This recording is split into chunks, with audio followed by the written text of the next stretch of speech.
right, our next guest served as Israel's most valuable spy inside Hamas for over a decade. Now, during the course of his service in Israel's internal security agency, he saved countless lives by providing information that disrupted dozens of suicide bombings. But getting that information came easier to him than to many others, given the fact that he was the son of Hamas founder Sheikh Hassan Youssef, who was arrested in 2005. Now, the younger Youssef is a convert to Christianity. He left the West Bank for California in 2007.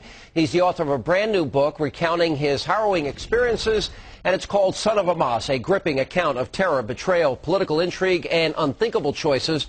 And joining me now is Mossab Hassan Youssef. Welcome aboard. Hello. Thanks for being here with us. Thank you. All right, well, first of all, I want to start with this idea that you describe Islam, and you basically point out that the highest level that you were brought up with is jihad, holy war. Yes, I compare Islam to a ladder, and the first rung of that ladder starts with a traditional Muslim, and the highest rung of that ladder is jihad.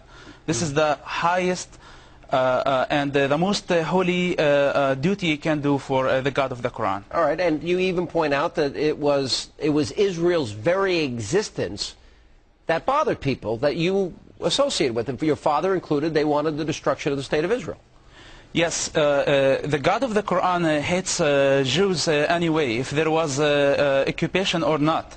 So the problem with the Jews, that with the God of Islam, not with Muslims themselves. Yeah. All right, and your father, there was a suicide bombing, and you point out your father justified it. As long as he didn't do it, he felt he was justified in this. Yes, he justified the suicide bombing, and every Hamas leader as well. Yeah, all right. Let me ask you one thing that you said here. If I died fighting, at least I'd die and go to heaven as a martyr. You actually believe that if you killed innocent people and strapped a bomb on yourself, you believed you'd go to heaven?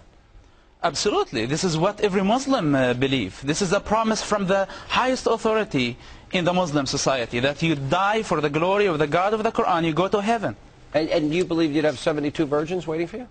At some point, I believed, like everybody else. So do you feel at this point you were brainwashed, you were indoctrinated?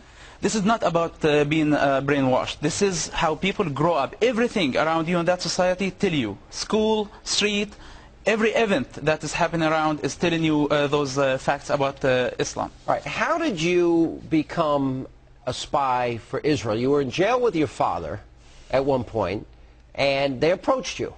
How did you make the conversion? Because you wanted a gun. You actually wanted to kill the people that were trying to get you to spy.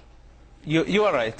This is a long story, and this is why I wrote Son of Hamas. And the story of transformation is really long. But what I can say this moment, that I wanted to infiltrate the Israeli Shin Bet in order to play a double agent, and it ended up absolutely the opposite. So I worked for them against Hamas movement, to be honest with you, against evil, not against Hamas, not against Palestinians.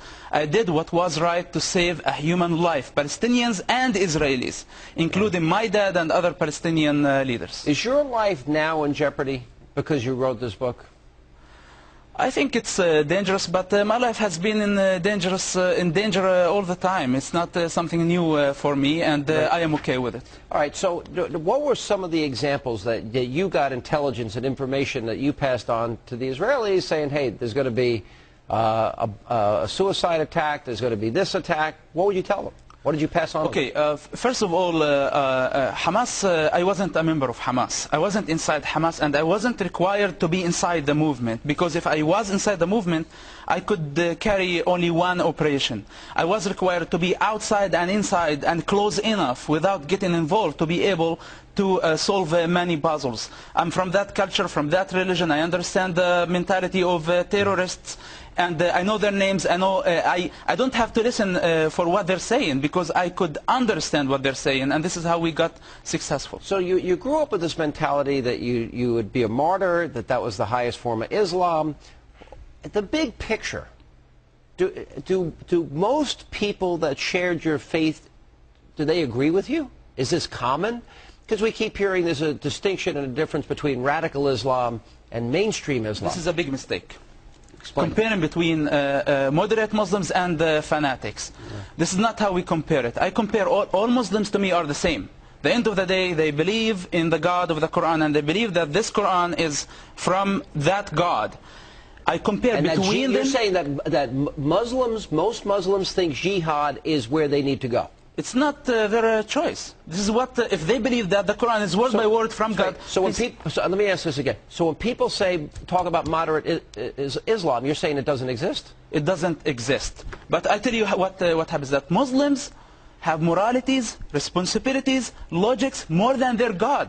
The most criminal, terrorist Muslim has morality, a minimum of humanity more than his God. Their God is a terrorist and ignorant. All right, last question. You had a discussion with your father. He knows that you were working for Israel. What was that conversation like?